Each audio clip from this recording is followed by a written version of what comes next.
14వ అధ్యాయం 2వ వచనం. యోబు 14:2. ఏంటి? మన నీడ మనకి ఎప్పుడు కనపడుతుంది అంటే మన మీద లైటింగ్ పడినప్పుడే మన నీడ కనపడుతుంది. అప్పుడు దాకా మన నీడ మనకి ఇక్కడ దేవుని వాక్య భాగం రాయబడి నీడ కనబడకపోవునట్లు వాడు విలువ లేకపోవును. రెండవది నీడ. నిప్పోలు ఏంటంటే నీడ క్షణకాలం మాత్రం ఉంటుంది. దేవుని వాక్య భాగం రాయబడి కోయబడును వాడబారిపోవును. ఇక్కడ రాయబడి చూడండి, పువ్వు వికసించినట్లు వాడు పెరిగి వాడిపోవును అని రాయబడుతుంది. ఆ 2వ వచనంలో పుట్టినట్లో ఉంది, కింద కోయబడును అని.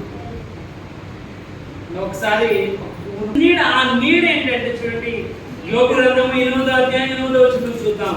8:8.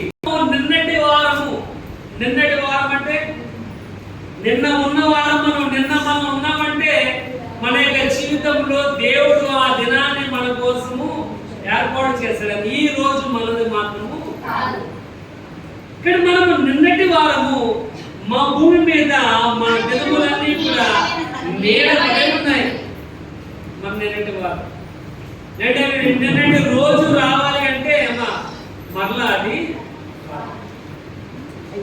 2020 జూలై నెల 2023వ సంవత్సరం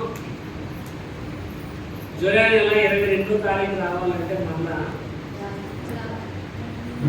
24వ సంవత్సరం జూలై నెల 22వ తారీఖు వస్తుంది తప్ప 23వ సంవత్సరం జూలై నెల 22వ తారీఖు రావాలంటే అది నిన్నటి.